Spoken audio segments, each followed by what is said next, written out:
Thank you for joining us. My name is Ani. I am founder of Lumohubs. But because my Wi Fi wants to act like I have not paid for it, Mhm. Kufre will be conducting the interview today. So I'm going to switch to let Kufre take over. So thank you so much for joining us. Thank you very much. Hello, Itoro. Welcome to Luminaries. My name is Kufreabasi, Esports specialist for Lumohubs. Please, may we know you? Yeah, so thank you very much, Kufre and Lumohub. My name is Itoro Etetim Okon. So currently the CEO of Metikon Engineering Limited, an energy industrial company, um, really focused on developing energy solutions for Nigeria and Africa at large. So I have a background, or my background is in materials engineering, and then also I've had over 10 years working experience in the energy sector. I've also just recently completed a 6-year period as a deep tech curator for Hello Tomorrow, a global deep tech think tank based out of Paris. Also a climate tech fellow, a B on deck climate tech fellow. Um, I have some certifications in new venture finance and also on in power to X um, and green hydrogen. So that's a little bit of the background of my background. Um, I hope we are going to have a wonderful conversation today. Okay, that's very nice. A very powerful background at that. So, you've led some of Africa's most ambitious clean energy projects. What first drew you to the intersection of engineering and impact? Yes, so I mean, coming from where we come from, which is the African continent, and the fact that I found myself in the engineering space. Uh, so I have to give a full disclosure.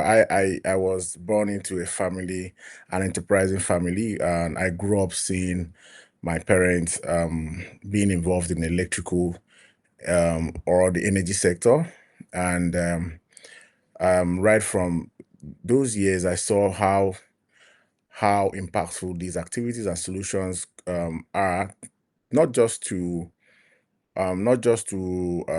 individuals, but even to entities and enterprises. Um, I mean, our company really started. One of the key things we did a lot of years ago was basically doing energy management service for a telecom company. And we saw how impactful that was, not just to the company, but to Nigerians at large. And I mean, that really, really spurred me to look at much more sustainable ways of driving this impact, and where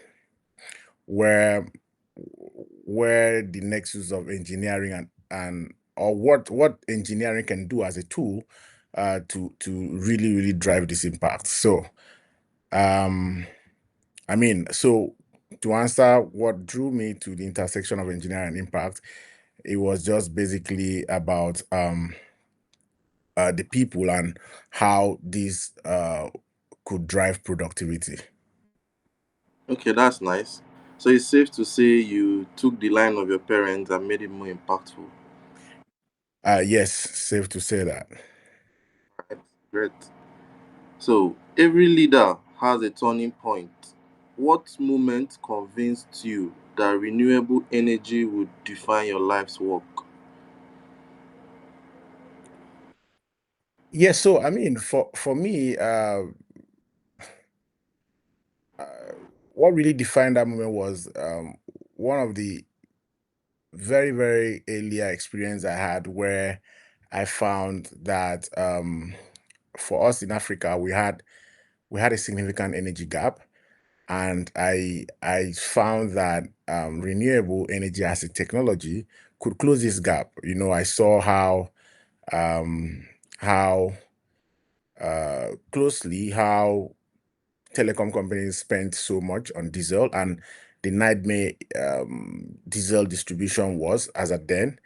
And the excitement of having a solution that could generate on site, an on-site generation system that could, take away all those hurdles of, moving diesel around. I mean, that's basically the key thing that convinced me that renewable energy was just going to be much more than what it was as a then. And I mean, I've not been proven wrong. Okay, that's correct. You've been described as both a visionary and a builder. Which mindset drives your day-to-day decisions? Yeah, so I mean, for me as a Nigerian, first of all, I think what drives my daily um my day-to-day decision is just the conviction that um I mean, with what we are doing in the renewable energy space, Africa as a continent has a larger chance of using these as a tool to drive continental prosperity and abundance, right? So for me, my activities within all our activities within the renewable energy industry, we don't lose sight of the fact that this presents an opportunity for us to get into the global value chain, whether it's in the area of energy storage or area of battery materials or area of green fuels. I mean, we believe that Africa and Nigeria, to be specific, has the potential to play in the global value chain. So that's basically what's always at the back of my mind, and what drives my daily decision, my day-to-day decisions, with regards to leading this company. Okay, so now personally, what does innovation mean to you? Is it more of a process or a philosophy or a responsibility? Um, I think I would take both process and responsibility, right? So for me, process because uh, there's some form of work and structure. If we're to really have output, like outputs that are life changing and economic um, economic defining, right? Or economic defining solutions or innovations, then there has to be really an attention to process. So I see innovation as a process. I mean, my experience with sitting on global deep tech think tanks, I know that it's a process on one hand, but it's also a responsibility because I mean, responsibility in the in responsibility from the perspective of understanding that without innovation, right, things wouldn't be done better. Uh, lives would not have uh, lives would not be impacted. So I see for me personally, I see innovation as a responsibility to humanity, a responsibility to society. But I also know that it can only be driven through processes. Okay, that's interesting.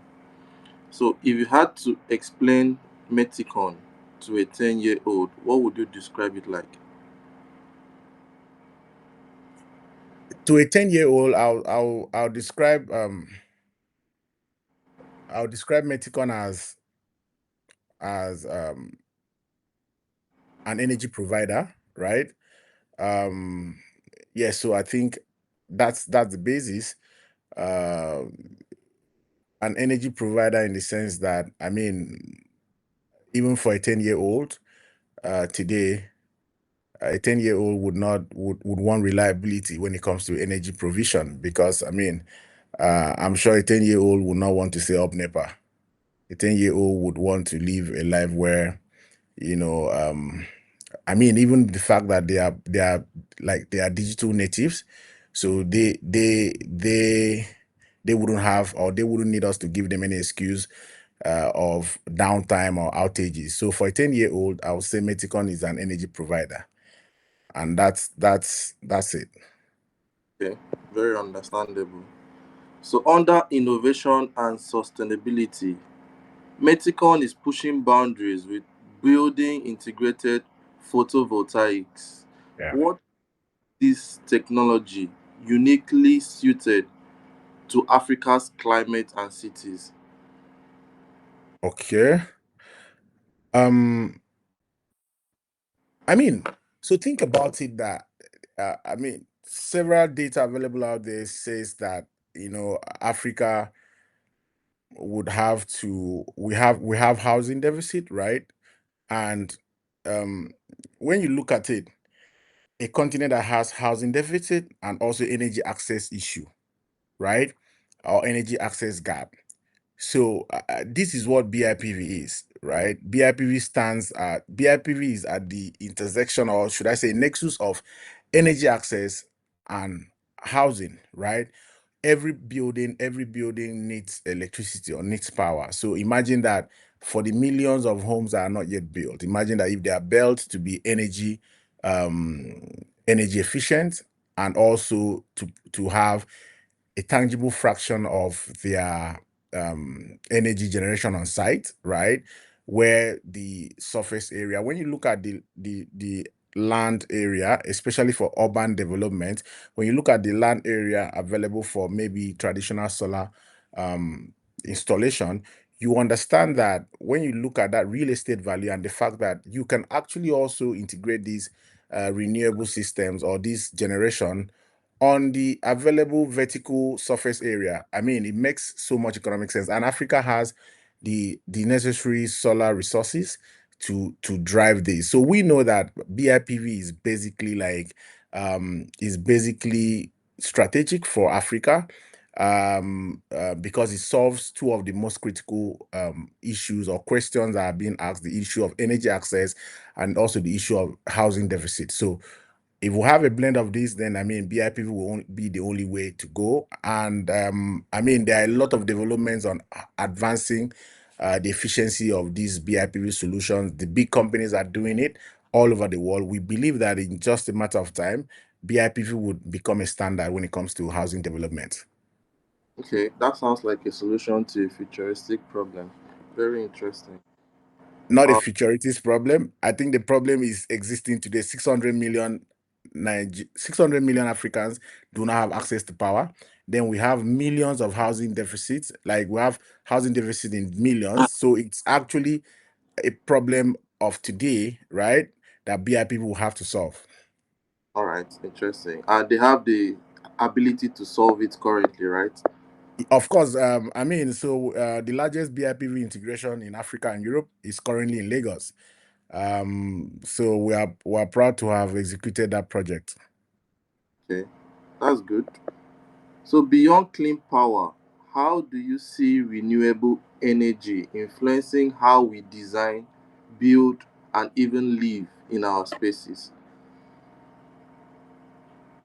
Um, I mean, so when you say beyond clean power, I mean renewable energy is I think renewable energy is going to also drive our consciousness when it comes to energy efficiency. For example, I know that there are a lot of building designs today that do not consider energy efficiency. So you find that if you're doing proper audits, you find that there are a lot of energy waste, right? But I think with renewable energy becoming mainstream, I think there would eventually be a collaboration between project developers and even renewable energy providers, in a way that any buildings would developers will start building much more energy efficient homes, um, uh, basically relying on the in-depth knowledge that renewable energy developers have amassed over these years. Um, and what we'll start seeing in future would be homes that are much more energy conservative. That's basically what I think. Just beyond providing clean power, the renewable energy economy will drive much more consciousness when it comes to energy management at homes and commercial spaces. Okay, that makes sense. So, green hydrogen is still emerging globally. How is Metikon positioning itself to be a front runner in this field? Yes, so I mean, like I did mention in my introductory statement, I I have consciously uh, I'm consciously leading our organization in a way that we were involved involved strategically in conversation that has to do with public policy regarding green hydrogen at the national level. We are also driving a lot of learnings and involved with a lot of some organizations.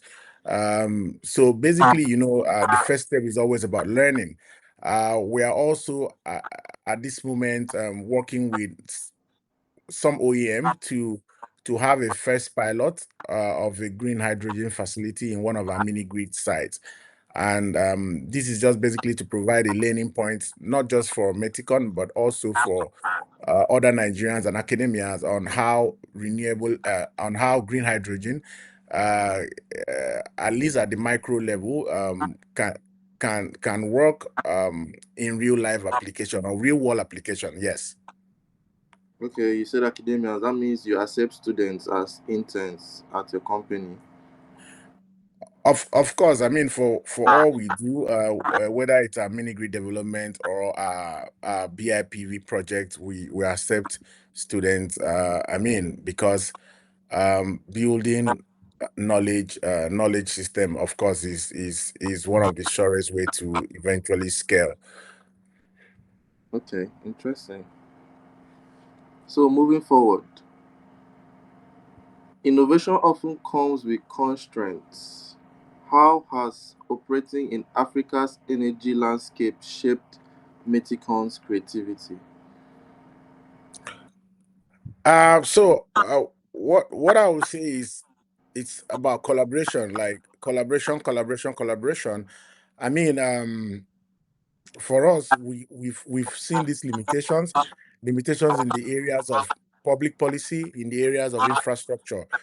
Uh, we've had we've had cases where we've had ideas and we've looked at markets or solutions that are very effective, but building them out, I mean, because of lack of resources at the continent level or even at the national level, we have been we have been sort of like kind of forced to look at foreign collaboration, right? In terms of design collaboration or product development collaboration. I mean, ideally, these are solutions that we would have built in country or within the continent. But of course, we're in a global, like they say, we're in a global society now. So, I mean, we can always stretch our hands out. So, we have limitation, and I think those limitations will have to be solved if this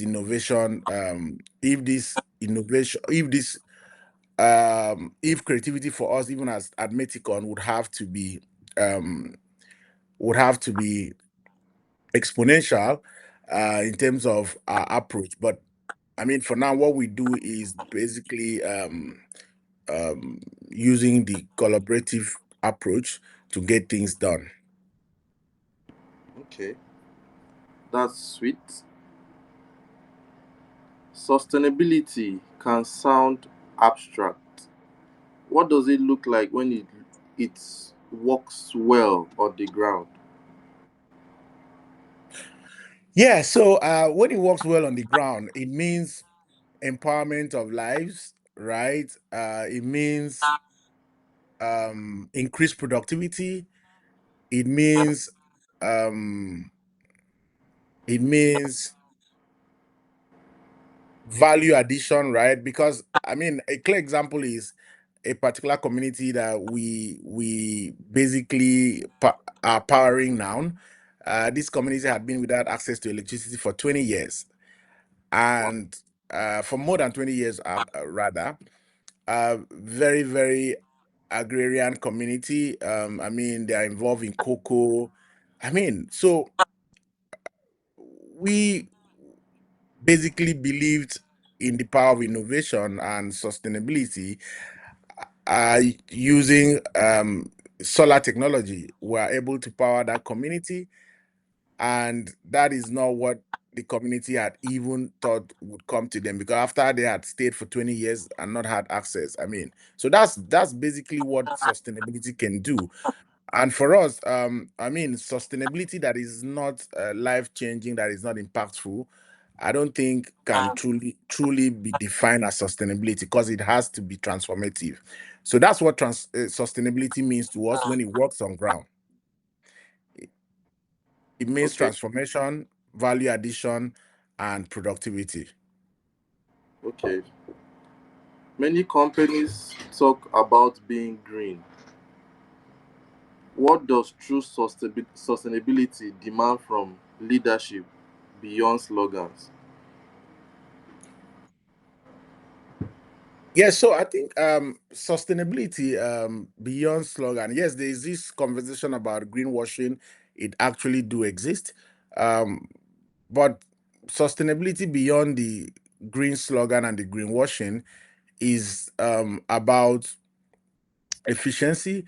It's about accountability. It's about responsibility, right? I mean, in our own small spaces or association companies, homes, sustainability could just start by understanding that even waste, right? Plastic waste is not truly waste, or it's basically, or plastic waste that is thrown off irresponsibly might actually affect your neighbor, your next neighbor, right? So sustainability could be just that accountability to self, knowing that your actions impacts your neighbor, right? Um, Sustainability could also be about knowing that reuse and repurposing is also a valid way of living, right? Sustainability could also be the fact that um, you um, look at transparency, right?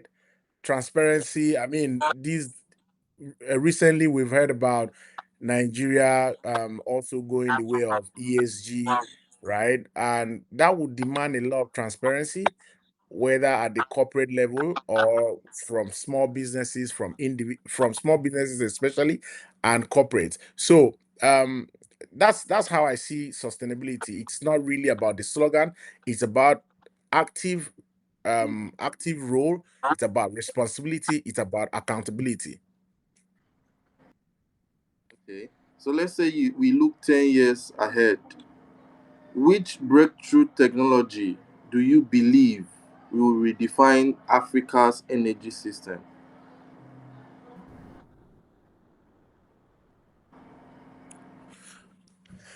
um that's quite difficult, because I mean, from where I sit, I really do not think that there will be a single um breakthrough technology that will redefine Africa's energy system. Because I mean, every time I always think there would be a couple of them and not just one. But if you're saying one that could be a leading breakthrough technology,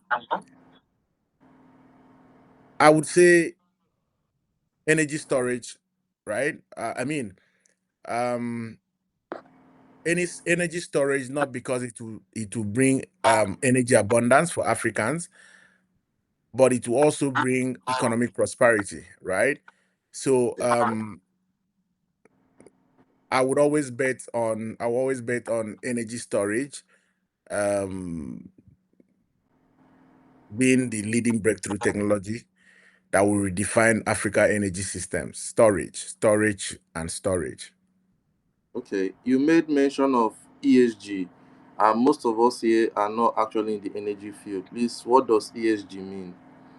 ESG, I mean, ESG is not just related to the energy field. Okay. That's basically yes. So it's not it's it's it's it's a framework that cuts across all, like really put defines a company's environmental, social, and governance systems, right?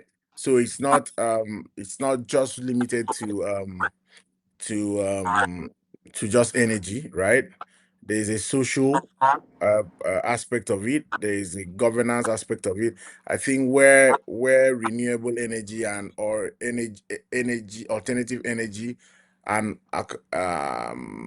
energy efficiency comes in, energy systems, is basically much more within the environmental. I mean, ESG, the ESG criteria now is really it's really being sought after by investors to determine sustainability, long-term performance, and risk. Okay. So now let's focus more on the Metikon story. Metikon Engineering has grown rapidly in a tough sector. What early bet or decision proved pivotal to your success? Yeah, so for us, the key thing was the key thing. There are two instances, right? So the first was basically getting into the telecom sector early enough and providing energy management solution, right, to one of the first telecom companies in Nigeria. That was the first pivotal point. The second pivotal point was getting involved or transitioning from just building distribution infrastructure, electricity distribution infrastructure, to building renewable energy systems, right? So these have been the two pivotal points for Metikon Engineering Limited. Okay, interesting. How did your background in materials engineering shape the way you approach infrastructure and energy innovation?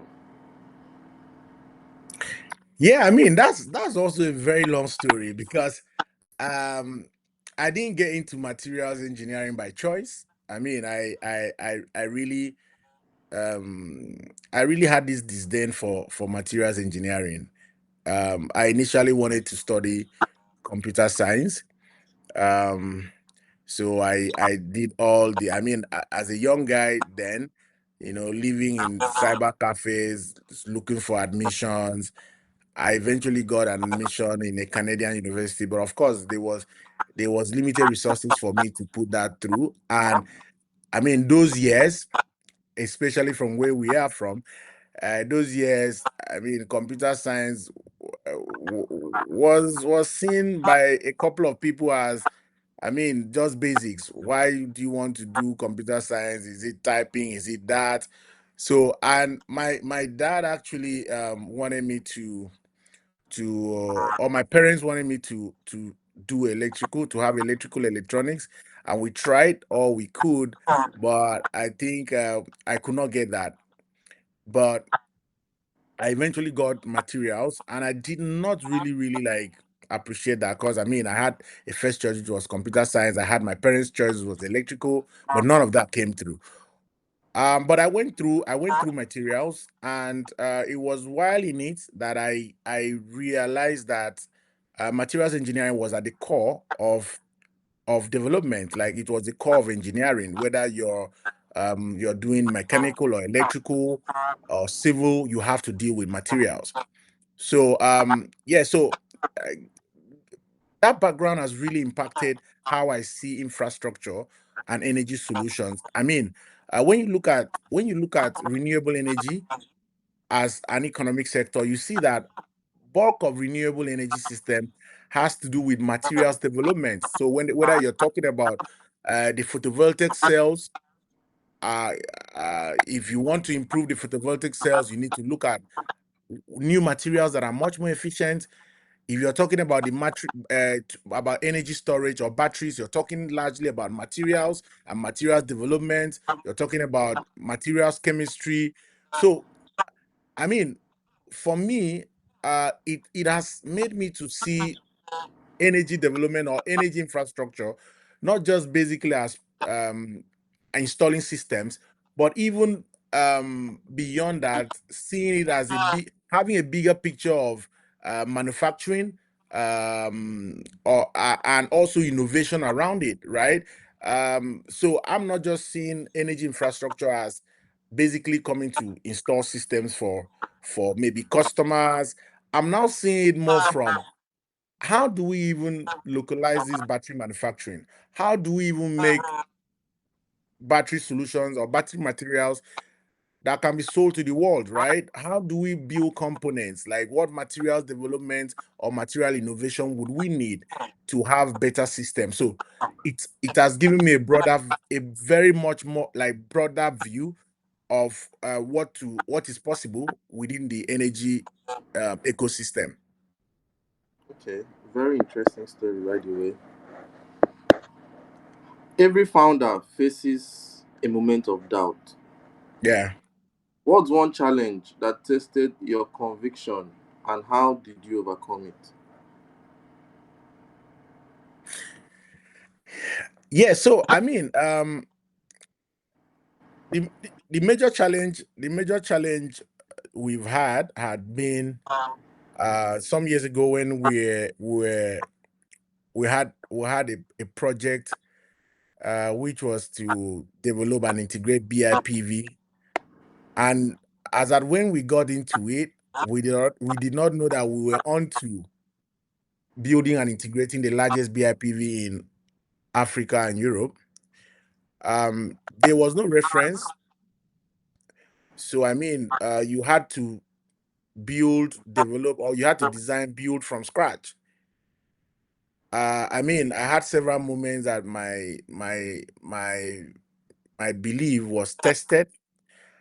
I had several moments that my capacity was tested, but I mean, we eventually delivered that project, which still stands today as a reference, a global reference to what BIPV, what the possibilities for BIPV is in Africa and the rest of the world. Okay, sweet. Metikon blends industrial rigor with environmental purpose. How do you keep those two priorities in balance? Yeah, so I mean, my background, it still also comes back to my background in materials engineering, which really gives me like some level of visibility, and also gives me um a higher sense of responsibility, because I mean, when you talk about industrial rigor and environmental purpose, it all boils down to your ESG, right? For most of the projects, some of the projects we develop, we have our operational codes where, in terms of project end of life planning, in terms of um, recycling planned, in terms of disposal plan, we have all of that in place. I mean, we have our ESM we have our ESM manual, or ESMS rather, which is basically a guiding manual on our operations, right? With regards to meeting up with global environmental and sustainability benchmarks. So that has been a guiding a guiding tool for us in these years of operations. And as the years goes by, we also update it to meet up with new expectations or new global guidelines. Okay, that's nice. You made mention of when your capabilities are being tested. So it means you've had moments of uncertainty. How do you Yeah. make bold decisions in these moments? Yeah, so I mean, for me, working with a team, uh, because even as a leader, right, you have several moments of uncertainty, but that's where teamwork comes in because there are a couple of moments where decisions must be made, even um, uh, in moments of uncertainties.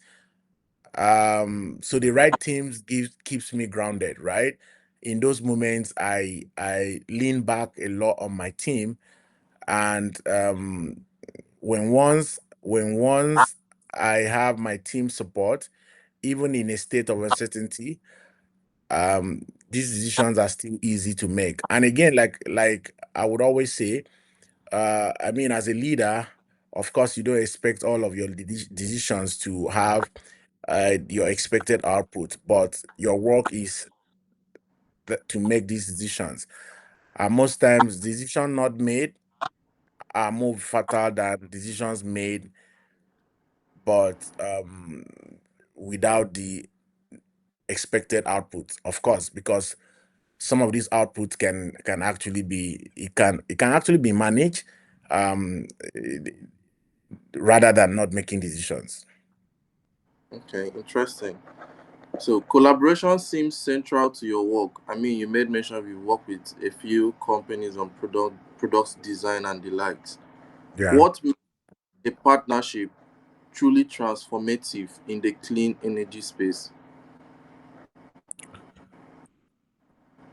So I think what makes a partnership truly transformative, it's still about value, right? It's value because for us, um, for a partnership that works is a partnership where each stakeholder has a value proposition that aligns, right? And these value propositions are also are implementable because I mean, in the industry we have, of course, for all industries you have, you know, partners or stakeholders who could be all words or all talks and no capabilities, right, to implement. So for me, um what makes partnership works is value proposition and and implementation capabilities, right? Those are the key things we consider when we are looking out for collaborations or when we have other stakeholders come to us for partnership. What works always for us is value proposition and capacity to implement. Okay, interesting. So we have a question from one of the listeners. Damiola asks, quite an engaging session with you, sir. Quick question. One, what's been the Metikon advantages so far? And two, is there a product offering that caters to underserved communities and the low mid income segment of the market?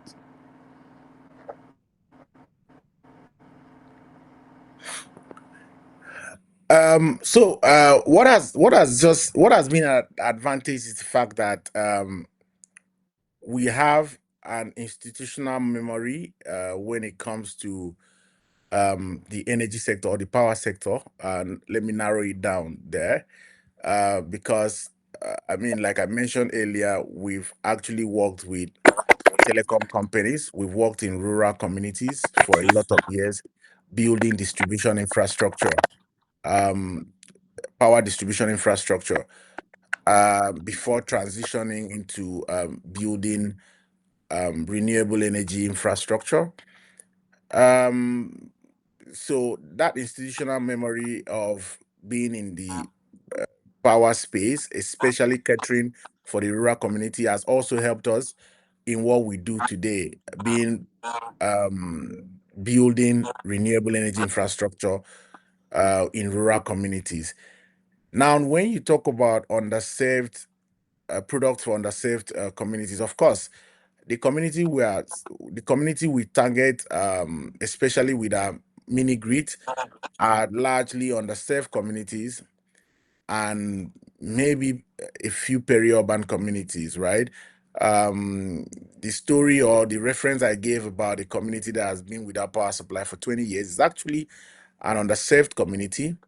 Um, and I mean, we've seen how this community within the last 12 months has had increased productivity. Businesses are now working much more better and efficiently. Um, these communities are now having um, better livelihood. I mean, this is our story. Okay, interesting. So, if Metikon were to write its next chapter, what headline would you want to read 5 years from now about Metikon? Yeah, so 5 years from today, I I I want to have Meticon have headlines of um having or becoming an innovation powerhouse when it comes to the renewable energy in sector, not just an EPC company or a distributed utility company, but a company that has intellectual property for battery materials, for energy storage systems. That is what I want. That's what I want to read about Meticon. Okay, so I think that's all about Metikon for now. Now to the lightning round, it's supposed to be fun and fast and personal. So let me pick you out a little.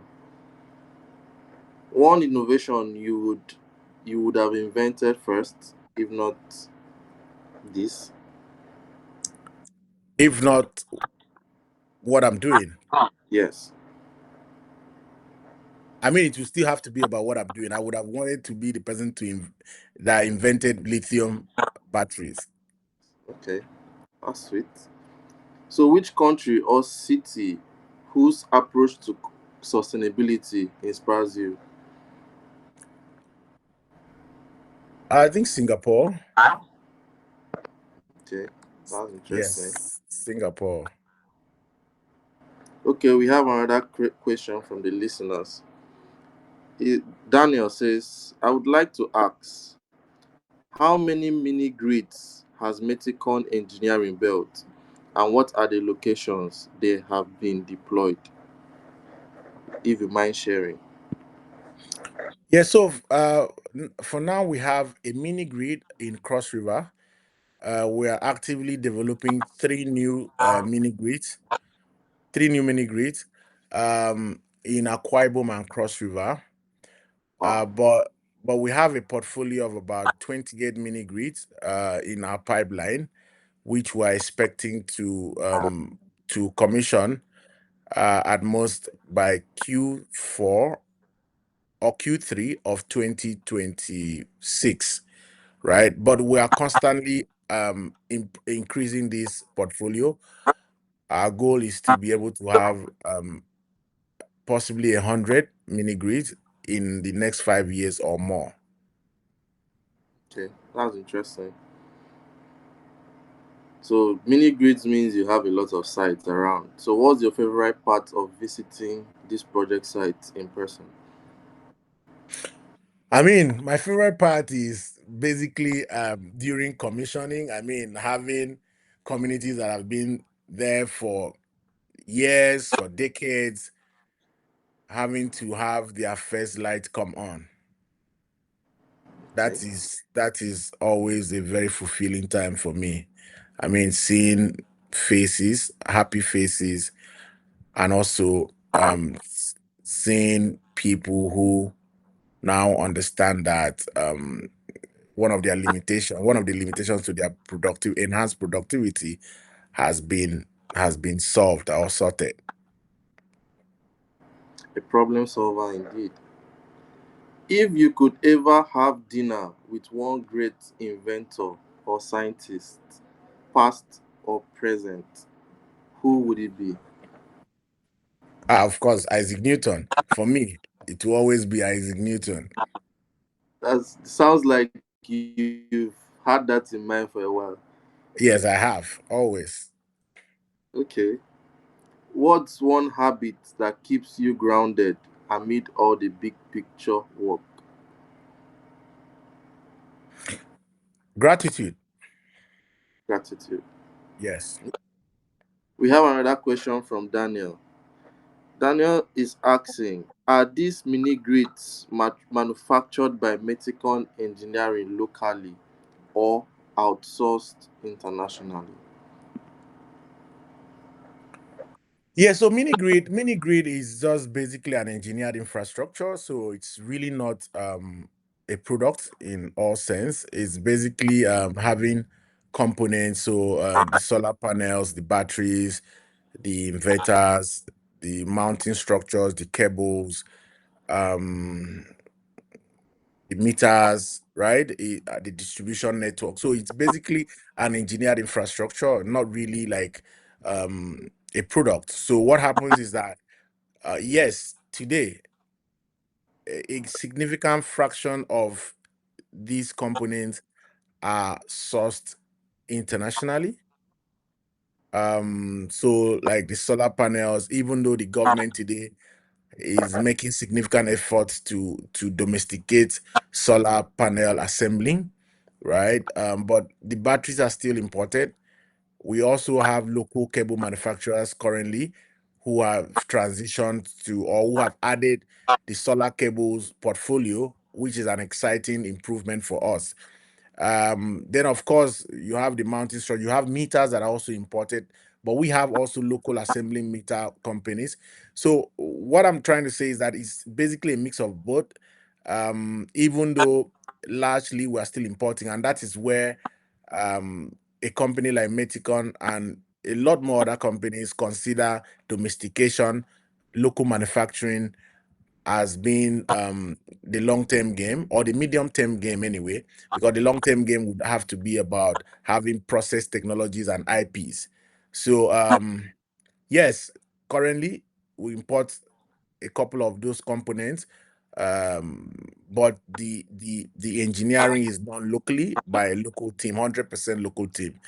Um, for the mini grid, almost the same thing applies for the BIPV. 100% local engineering team, but we have some